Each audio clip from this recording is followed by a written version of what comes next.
You're listening to the Novel Universe Podcast, a monthly YA podcast hosted by Dawn Abram and Elise Martinez, YA librarians from the Chicagoland area. Each episode features reviews and rants on new and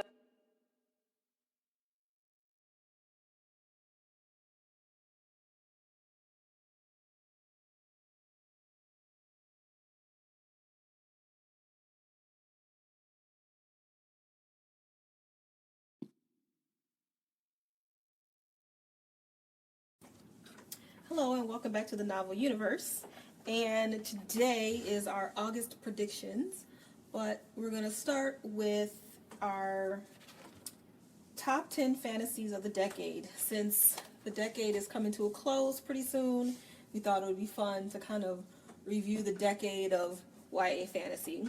Because it's been a good one. Yeah, fiction in general, and we're just going to start with fantasy. And so this is a cumulative list between myself and Elise, and it is books that we have both read at least one of. Some of us have read all of them, some of us have not. And we kind of chose, if we liked all the books in the series, it ranked higher than if we liked one, but then the rest of them fell off, then it ranked lower. All right, so we're going to start with number 10. Number 10 was the Ember in the Ashes series, if that's what the series is called. But it's Sabaa Tahir's Ember in the Ashes is the book one. This book, I remember reading this. I got it in, we got it in the mail in an art box that we get from our distributor, and it was like, it just jumped off the page. The characters were great. The plot was different. I think one of the strongest elements of this series was the commandant, who's the main villain. Almost said the main victim. The main villain in this series. She was awful, but like she was sympathetic at the same time. She was nuanced. You could understand why she made the choices that she made, but not necessarily like obviously agreed with them. But anyway, yeah. Yeah, we get a Baker and Taylor, which is our book distributor. We're librarians, FYI, and we get a box of ARCs, and this came in the box. I don't even think it had a cover, No, it didn't. but it had a lot of like blurbs from booksellers, and so like, I was like, let's check this out. If I got a book nothing else has to a read. hint of hype, we're all over it. We have no original opinions. I mean, box. I do, but I don't. I do like to be sucked into the occasional hypey fantasy, especially if it's fantasy. I'm always about that. So yeah, I'm all about the hype. If it's hypey, I'm gonna read it. But this one had just a plain cover, and I started reading it just because it was there, and I started to really like it, and I made a lot of my other coworkers read it too, and it became a happy surprise. I really like it when we're back like thumbing through those arcs and and then you find a gem. Yeah. It doesn't happen very often. No, it doesn't. And a lot of these actually fit. to this the gem. day, so this book was published in 2016, Something like that. 2015. We met her in 2015, so I think her book came out later that year. Okay. To this day, it is now obviously 2019, I still open each art box with that expectation. Yeah. Where's my Ember in the Ashes? Yeah.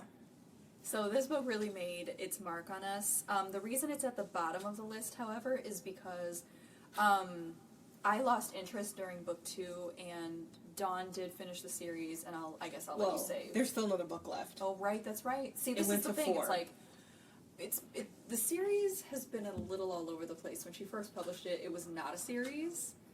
But I think that's because she had to say that, because she didn't necessarily, like, have that, like, deal tacked down, which is fine. That's the way things work. It's okay. But, yeah, I think, I don't know. I won't go too far into that, but, like, if you follow her on Instagram, it's clear that she struggled to, like, push out the last couple books in the series. So... yeah, I really liked the first one. The second one, I did not like what happened to Elias.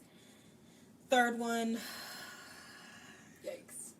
I had to read it because I used to review for school library journal, so I had to read it. I had no plans on reading it, and I don't even think I'm going to read the fourth one. So that's why it's number 10. Yeah, but the first book was so good, it had to be somewhere on the list. All right, number 9 was His Fair Assassin. That series is by Robin Lefevers. I think there's 4 books in the series. 3. Courting Darkness is an offshoot. Okay, I'm considering that part of the series. Yeah. 3 books in the series. This one was unique as well. I don't personally, now that I'm like going back on my opinions about this, I don't really think that this is a YA fantasy series. But we're including it because that's how it was originally. It is marketed. YA, but I've said this before. I think Robin Lefevre knows that adults read her books, and so I think she writes for the adult YA enthusiast. Agreed. Like, her characters may be of the young adult caliber, but I don't think that's the audience she is trying to, like, reach necessarily with her books, but they are incredibly enjoyable if you enjoy, you know, historical fantasy, so fantasy that takes place in a vaguely familiar or based in real, like, setting. And so this one's, like, 15th century France, specifically Brittany, which is kind of what drew me to this story. Book 1 is okay. Book 2, which is called Dark Triumph, focuses on one of the better characters, one of the more interesting characters, who actually, well, it follows a group of assassins. Or are they all assassins? They're nuns. They're nuns. Yeah, they serve the god of death. And they get up to hijinks. And you Get up follow to them. hijinks. So yeah. Oh yeah, they do. Yeah, I like the series a lot. I think I picked it up on a whim. I think it was on a list, like BFYA or something like that. Mm-hmm. And I just read it, and it's mature. It is, yeah, it is. She writes quite mature books. In the first book, the main character, her speciality is essentially her body. Like, she uses her sexuality to further the god of death's agenda. Yeah. So, 'cause book 2 is more like mainline assassin. Yeah, but it's all pretty dark. Mm-hmm. There's some. Oh yeah. There's some sexual assaults and incest, and it's a dark book. So that's why we think it's kind of written for adults who enjoy YA. All right, number 8 is The Thief by Megan Wallen Turner. Is that what the series is called? No, The Queen's Thief. Hand? The Queen's Thief? Queen's Hand. I'm sorry, that's Game of Thrones-ish. No. The Queen's Thief. Yeah. Megan Wallen Turner. This book has 4 books in the series? Too many. I think it's 5. I read all of them. I did not.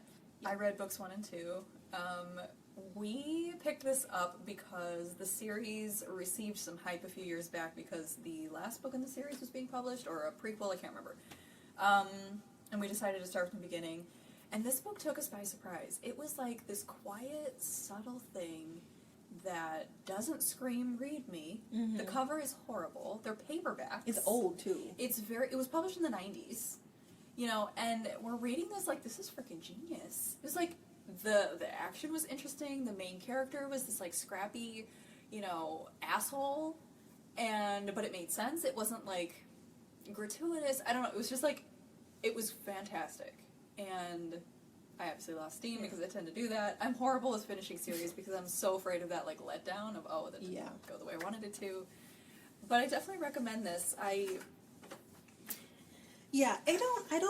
So, it was a Newbery, was it a winner or an honor? I can't remember. Newbery is an award, a very prestigious award given to, like, middle grade books. And I did not see this as being a middle grade book, only because it was quite mature. I don't see a 10-year-old sticking with that book. Well, here's the confusing thing about that book is that it reads exactly like a middle grade. It has a slower pace, but the story itself is interesting. It's really hard to explain, but I got the same kind of, like, emotional tone that I got when I'm reading, like, Ella Enchanted or something. Just, like, a very straightforward story. It's short, you know, it's, like, 200 pages or something. But the content is a little bit more intense than what you would assume to encounter in a middle grade fantasy. And as you progress... It's not kiddie. Throughout the series, it's like a miniature Game of Thrones. Mm-hmm. It is very... It's a lot going on with a lot of characters. And I'm like, how is a middle grader supposed to stick through this book? It kind of reminded me of the Squire's Tale series, which is a really popular series by, what's that guy's name? But those are really popular middle grade books. It read exactly the same. Like, really good plot, funny, scrappy main character, but definitely, like, solidly middle grade. Yeah. Okay. All right, number 7 was the Raven Boys series. Which, that's not what the series is called, but the Raven... I think it is. I think they tried to play with the name. Anyway, you know what we're talking about. Yeah. The Raven Boys by Maggie Stiefvater, that series is fantastic. This one I did finish, shockingly.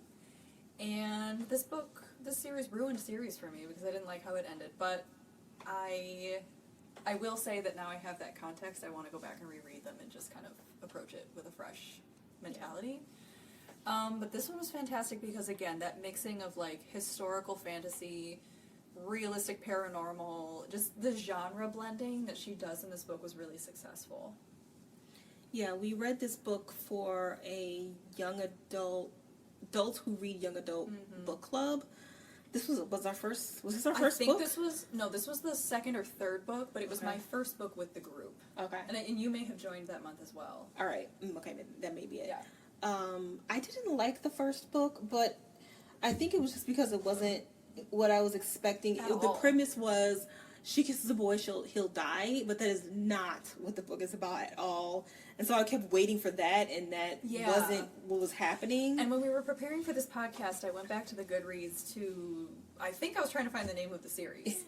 And they have completely changed the way that they're talking about the book. So the first thing that you're introduced to is the Glendower mystery, which in fact is what is the central driving force of this novel. Not whether or not Blue kissing her true love and if they're gonna die is the story. It's not. I don't know why they decided to sell it that way. I mean, this was years ago, so that was when, like, romance was still, the driving force behind way. But this book is way more serious than that. Way. It's quite mature. Once again, we have a tough time finding the right teen to read this book. Oh yeah.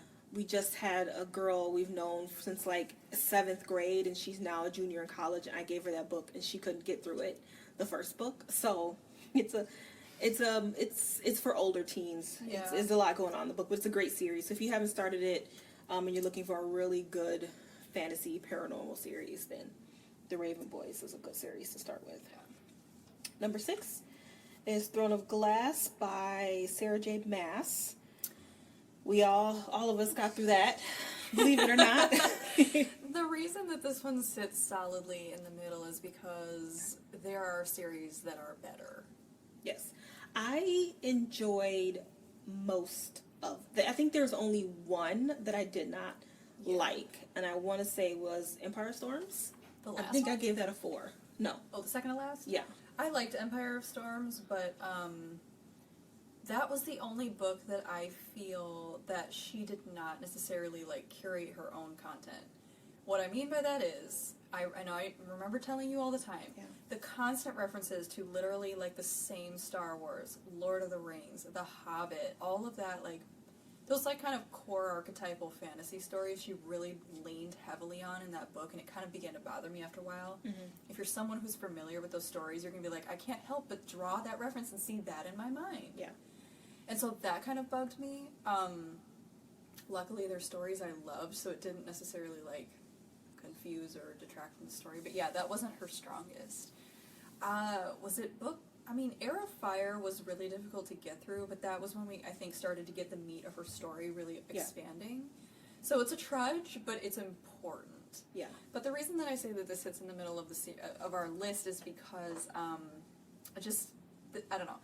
There are some highlights and some lowlights of this series. I think that in terms of YA fantasy, this is a powerhouse, but we want to highlight other ones. I don't think anything else needs to be said about hers. I think, maybe. okay, I would put it in the middle because it's interesting that I put Raven Boys after. Mm-hmm. I don't know why I did that now that I think about it. Because I think you didn't like the first book of Raven Boys. I didn't like the last book, and with those two kind of coming together, I don't think we had as much of a problem across the board with Throne of Glass. That's true. Those were more even-tempered books in terms of how we liked them. I guess because I was thinking that because 5 through 1 are more critical. Yeah. And Throne of Glass I would not consider a critical book. Right. Whereas Raven Boys is. Definitely critical. Mm-hmm. So Throne of Glass I would consider more fluff. Agreed. Even though I think it's good fluff. I enjoyed the characters. I enjoyed the story. I didn't like the first book. I think I gave it a 3.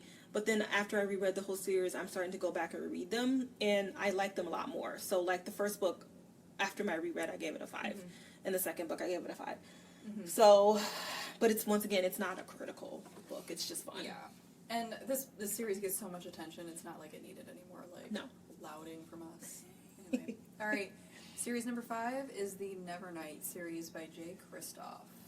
Yeah, I picked up this book because, as I have said earlier in this podcast, I need people to tell me what to read, what to watch on TV and movies and everything. I kind of rely on other people's opinions. And this was very high on Goodreads. I had never heard of this man. I did not know anything about this book, but I just knew that it was a high rating. And I started to read it, and it was on page 1. She's with a prostitute. And I'm like, ooh, this is YA? She has hired a male prostitute. Yeah, a sweet boy. Yep. And so I'm kind of like, you know, there are some YA books that have prostitution in it. Prostitution? Prostitution. Nice. And I'm getting towards it, I'm like, ooh, there's some fellation. So this is not a YA book. And I did some research. I stopped because I can't read graphic sex in a teen book. It's gross. It's just weird knowing that a 13-year-old is reading the same book that I'm reading. That's just weird. So I did some research, and upon research, I realized it is an adult book, and I kept going. But yeah, this book is dark. Yeah, it is. She is murdering left and right. Yeah. He enjoys writing. Yeah, really dark Sex. content. Oh yeah, It sex. is Yeah, woo. books. Like graphic sex. Graphic. And it gets even more graphic As as the the book- series goes on. Oh yikes. So I have read, I would say 1.25 books in this series. Not because I didn't stop for any reason other than I just had too much other books to read at the time on my plate. I think the second book came out when I was on maternity leave, and it just wasn't going to happen. Mm-hmm. So that is on my to-read list. I will preface that, whatever that means. But the first book was so goddamn good. Like, I really need to just buckle down. Yeah, man. I keep telling her, book 2 is even better. I know. I already read book 3. I had some issues with the ending, but that's just me. Other people may love it. Mm-hmm. I still liked it. I still gave it a 4 or something, but That's good. she just did not end up where I wanted them to end up with, and I just got a little Oh, confused don't at say the that to end, me. and it was Don't like, oh. say- no. I know, no. Sorry. Spoiler light. Spoiler adjacent. Spoiler adjacent. Alright, series number 4 is the Kiss of Deception series by Mary E. Pearson. It's Winter's. Oh, I did the same thing. I'm sorry. It's Winter's Curse. We're gonna back up. The number 4 is actually The Winter's Curse by Marie Rudkowski. Take it away, Dawn. Okay, so this was another book that appeared in our Baker and Taylor arc in the back of our library. Forgot about and that. yeah, I just picked it up on a whim. It did not have a cover, and it was great. It was one of those finds where I just happened upon it, and it was a great book. I've told the story before, but I was reading it, and right at the climax, my fucking book skips 150 pages. Or no, 50 pages. 50 pages. I was like, because it's closer to the end. Yeah, it's like right in the middle. Right. 50 pages, so yeah. And I was yelling and screaming and throwing a fit, but the publisher sent me a new arc. So that was a lasting impression. Yeah.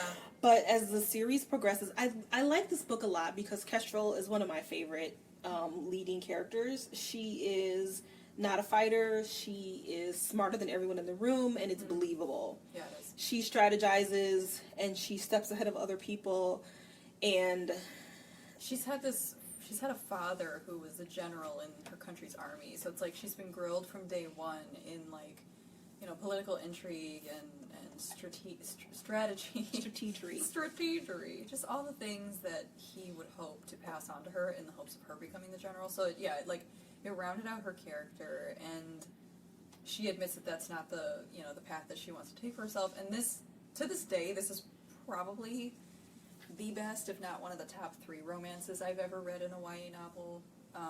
That first book had me going crazy. It was like I was pacing my living room, finishing this book. The tension was unbelievable at the end of that first book. And I had begun to watch, like, Game of Thrones at that point, and I don't know why, but I just got such a, like Game of Thrones, Missandei, Grey Worm vibe that I was so into it. I don't know why, but, like, that's literally who I saw in my mind for those 2 characters, respectively, for Arin and Kestrel. And I just ran with it. It worked for me. yeah, it did. But unfortunately, the 3rd book in this series, this one we both finished, the 3rd book got a little boring because the inevitable conclusion of Rudkowski's story is that they go to war, you know, and so all of that, like, political drama and the war intrigue and the war strategy just really, like, made me glaze over. Yeah. I don't even remember how it ended specifically. I That's another one I need to reread. remember. I believe because the main villain was the Emperor, and I believe she bests the Emperor. Obviously, so. She has to. And I think they live happily ever after. I don't even remember. Die or something. That is literally a spoiler. Oh, bro, I don't even remember. Dude, we're sitting here talking about how it ended. Well, it's been that years. We don't know if that really happens. Her really father may not have died, so that is not a spoiler. Which is why I just blabbed that for no reason. Yeah, I literally don't remember. No. I remember enjoying the series most. I would say 80% of the series I enjoyed it. So that's why it is number 4. Definitely. All right. Number 3 is Kiss of Deception by Mary E. Pearson. This, once again, was one of those books that we picked up. Yes. In our ARC box and was like, what the hell is this? And no cover. And I am a dumbass because I'm reading the book and it is not occurring to me that it goes Rafe, Caden, Assassin, Prince. I didn't. That was intentional. I know, but most, not when I say genius. Most, everyone else noticed that it was, that we didn't know who it was, but in my mind I had already decided who it was, so I didn't go into this book realizing that we don't know who's who. I had just assumed who the assassin was and who the prince was, and when I was wrong, I was like, did I miss something? And I go back, and that's when I noticed that the chapters say Prince, Assassin, Caden, Rafe, and I was like, oh, I'm a dumbass. I didn't pay attention, and I literally almost took the book across the room because, and in a good way though. Yeah. Because she got me. She got me real good. Yeah, she did. Wasn't expecting that one. Nope. So. And I almost don't even like mentioning it. Like when I recommend it to people, I don't tell them. Mm-mm. I don't give them a clue. I want them to make because she's assuming that the name tips you off to the kind of person that they are, and she's playing with your conventions as a reader and like your stereotypes. And I thought that was so genius to like throw into this story. And you know, the main character was really interesting to read about. This book was marketed as a love triangle, but it is not at all. I mean, she's very clear about who she loves. It depends on your definition. Everyone has a different definition of love triangle, but my definition is not. My definition is when the main character, who's like main voice I'm hearing, likes 2 people. Yeah. She didn't do that. No. She clearly likes one, and she uses the other one to stay alive because he's trying to kill her. That's very different.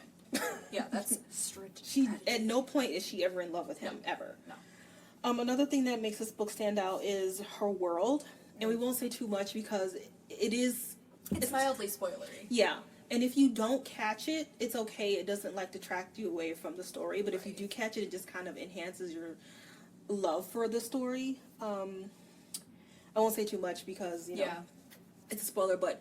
You could tell she really to the world building. Thought about You'll notice this world. You'll notice some things. Yeah, and it's really easy. And this is one of the books I reference when I read a book that's infodumped.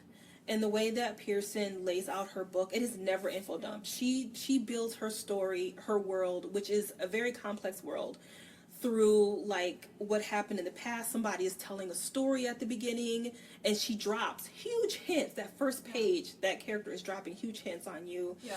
And we listen to a sermon and she's reading books. Yeah. And that's how you learn about this person's world, and poetry from this fabled woman. And she makes her main character interested in the history of her own country, which makes the reader interested. It's not just like, I've got to breeze through this plot here, so I'm going to just info dump everything so that you're caught up. It's like, integrate it into your story, and she does that so well. Like, her narrative writing is just fantastic. Like, she needs to teach a masterclass in anti-info dumping, because... Anti-info dumping 101. Yeah. You know, it does add length to her books, but I would rather have a good book that's longer than a shitty book that's been info dumped but moves quicker. Yeah. You know, I don't know, that's just me. Mm-hmm. So, alright, series number 2 is The Speaker. The Sea of Ink and Gold is what the series is called. This is by Tracy Chee. This is another one of those diamonds in the rough. That's not what I was trying to say, but like, this is a sleeper. Not a lot of people are reading and loving this book. Not that they're not loving it when they read it. I just mean, like, it's not hypey, it's not really talked about, and we are on a single-handed mission to make it so. Yes, we are. Because it's phenomenal. It's a great book.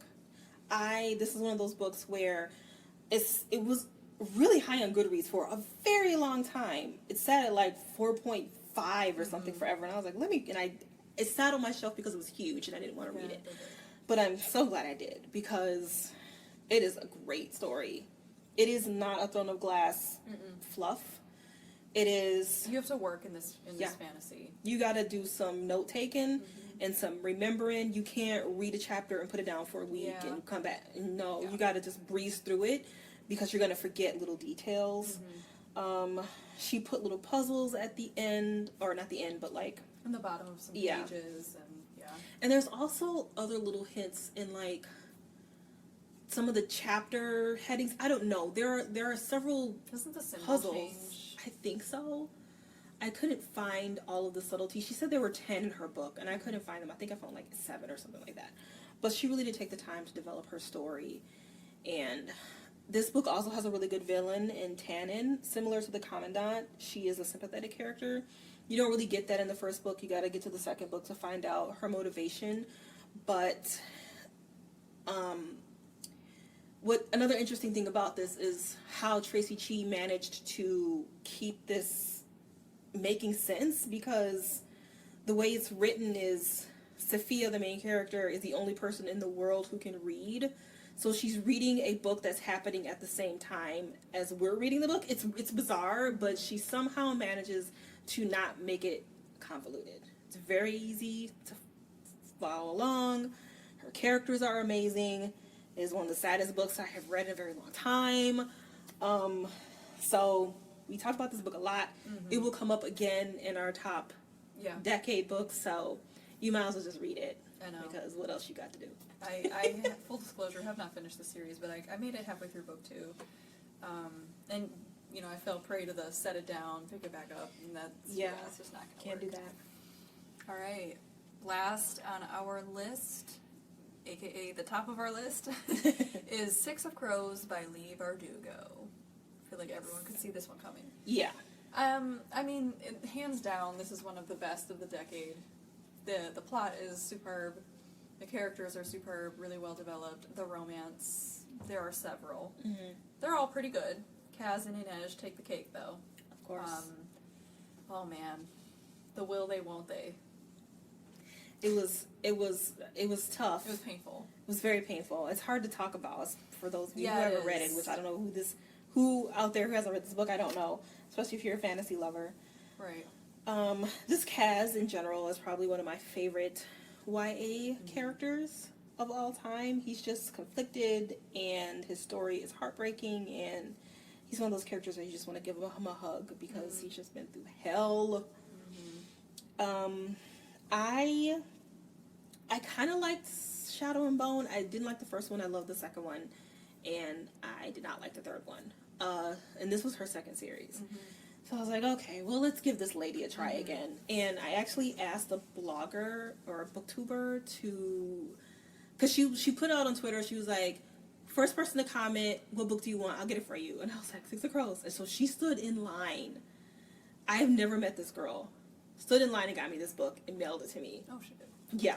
And I was I did like, not know that. that was great. And loving the book, and I was like, Elise, you need to read this book right now. This is the best book I've ever read in my life. Yeah. Well, of that year. Oh yeah, this was my favorite of that year. What was this, 2016? You're better at dates than me. I think it was 2016. Yeah. Yeah, I don't know what else to say about this one. Just read it if you haven't. The heist plot is really interesting. But the characters are what made me love this series. Yeah. If you like character development, this is your book. It's a slow book, but it's I would character disagree. driven. I think Really? Yeah, I think just Plot? the drama surrounding each character's respective story really helps the story move quickly. The heist itself doesn't happen until the second half of the book, but each character is coming to this plot with a lot of shit. A lot. Each character is severely damaged for a really heartbreaking, reason. And it's varied. Nobody's is the same. So again, she does such a good job of packing so much in her characters that it feels like the story's moving quickly. Yeah. The plot itself may not be, but yeah. All right, well that is our top 10 series of the decade. Let us know if you agree. And we're going to do this between now and December. We're going to break it up into our own top 10 list because there are some other fantasy that I read that Elise didn't, that I would have put in my top 10. Same. And it's the same for her. We'll also do like favorite realistic fiction, if we can come up with 10. Yeah, we can. It might be tough. And then science fiction and... Science fiction is probably going to be harder. Yeah. I don't read as much of that as you do. I don't even read that much. That might be a top I mean, like, 5. I read historical fiction, but I know you don't unless it's like Brutus and Pettis or whatever, but maybe we can do a conglomerate of 5 of 5. Yeah. Yeah. But we'll come at you with some more tops of the decade because, you know, we like talking about good books. Yeah. All right, and moving on to the main event of the day, this is our August predictions. The books we are reading in August and what we think we are going to encounter therein. Mm-hmm. So I will start. My first book that I'm reading this month is called House of Salt and Sorrows by Erin A. Craig. This is her first book. She's a debut. And this book is a retelling or like a reimagining of a Grimm fairy tales that is called The 12 Dancing Princesses. I had never heard of this. I had to do a little bit of research. And I was interested to see how she was going to integrate that into a story. But it's about this girl named Annalie Taumas. I don't know how to pronounce this last name. But essentially, she is one of 12 siblings, and one by one, her older sisters keep dying. And when we meet her in the story, she has one older sister, so it's like if her older sister dies, like she's next in line. And the sisters are all dying in this really weird, not really sensical way. In that, like, my sister wasn't suicidal, why did she jump off a cliff kind of thing. And so she sets off with the rest of her sisters to figure out why this is happening. You didn't read it yet, though, so what's your prediction? Yeah, so my prediction is, you know, I don't know, I'm always really, my pause is because I'm always very hesitant about, you know, debut fantasy authors. You know, and as you have pointed out, if a book is less than a certain amount of pages, it can bring some pause. It gives me pause. So for this one, I'm gonna predict a 3.5 stars. Just because she's a debut, I'm not expecting a ton in the way of character development. But what I'm really hoping for with this one, the reason I want to read it is because I'm hoping for like a really horror-filled, like grotesque, dark story. The setting sounds like it lends itself perfect to that kind of story. It's like this craggy rock city that's like constantly being battered by rain, and like it's this ocean town. So I'm really looking forward to a dark story. The rating on Goodreads is still above a 4, so hopefully the author can pull out some decent character development too. All right. So that's my prediction. My first book is Hello Girls by Emily Henry and Brittany Cavallaro. I'm going to predict a 4 based on, I like Brittany Cavallaro's writing. I have not read anything by Emily Henry. Brittany is very good at developing her characters. She does very sad, conflicted characters. This book has been described as a Thelma and Louise, not retelling, but just inspired. It is 2 girls. One girl comes from a pretty wealthy family, but she is not free. And then her best friend is poor. Her mother works hard, and her brother does not, and so she also has to work to support the family. And so there are some issues that are associated with that, and they are best friends, and they decide to run away for a specific reason. And they get into hijinks, as Elise likes to say. So yeah, it's a good cover. Yeah, I enjoy that cover a lot. Cool. So we'll see how that one goes. All right, my book 2 that I'm hoping to read this month is Vow of Thieves by Mary E. Pearson. This is book 2 in the Dance of Thieves series. If you read the first one, it picks off where that left off with Cassie and Jace, like returning back to the Ballinger stronghold of Tor's Watch. They're working for Leah now, correct? Like they've got to go back and do something for her, which I don't remember, so I'm trying to find a plot recap. But I do know based on the description on Goodreads is that they just have they have one hell of a journey back, and they end up getting separated. My prediction is a 4.5. Many reviews on Goodreads are saying that this ending is like perfect, so Is this I don't a know what that duology? means. The That's trilogy? a good question. I don't know, but as far as this book goes, they're saying that the ending is extremely perfect and realistic for the story, so I don't know what that means. I'm hopeful. I love a good ending, obviously. Who doesn't? Oh, yeah, this is a duology. But a lot of people are hoping for book 3. This is the last one? Yeah. Oh, I didn't know that. Okay. Yeah, hoping for a good ending because I don't usually like series endings. I have a difficult time accepting them. And that's my personal problem. But I want more information and resolution about Cassie's past, specifically in this book. I feel like her mom might not be dead. No, she's not dead. And I'm hoping that Pearson goes into that more in this story, and I feel like she will be. Nobody, So. no daddy. Yep. That's the rule. So my prediction is 4.5. Yeah. We'll see. This is also on my list. I'm going to predict a 4.25. I can't quite say 4.5. Why? Because I gave the first one a 4. I don't remember why. I think this one was a 5 for me. We did talk about this, that I liked this series a little bit more than you did, for some reason. I actually prefer Dance of Thieves over Kiss of Deception, which is saying a lot because I freaking love Kiss of Deception. Yeah. I think I know one of the reasons why I like Kiss of Deception better is because part of my enjoyment was the world. And because they're in the same world, I can't factor that into... Kiss of Deception is going to stand out, whereas it's in the same world. And I think she's compensating for that sort of, like, not emptiness, but, like, I've already established that part of my story, so I feel like Jace and Cassie have a little bit more of a backstory than the previous characters did. And the plot is more, not full, but there's a little bit more action that happens in this one. Yeah. Also because of just, the characters are different. You know, in the first one we had a princess who was traveling. Now this one, Cassie is basically an assassin. That just comes with a different kind of action. You wouldn't have the same action for a princess that you would for an assassin. So it's different storytelling, but anything that she touches is gold. Yeah, it's pretty cool. Yeah. So, we kind of... Those are our August predictions. Yeah, we did that. I don't know what it is, but like the second we have to wrap up our podcast, we just crumble to bits. Wrap up. All right, we're not even wrapped up yet. So we are going to do a read along with the universe, which is, we've only done this one other time. We did it with Wicked Saints, and this is where we take a book, a couple chapters at a time, and we podcast weekly, and you can read along with us. And we will be reading There Will Come a Darkness by Katie Rose Poole. There you go. This comes out in September. We have both started it already. It is very good. Hopefully it keeps that same vein. We recommend it. It's hypey. Yes, it is hypey. So far, it's worth the hype. Yeah. I highly recommend it. So Okay. far. So far. Yeah. So we will be podcasting, we usually upload it every Sunday in September.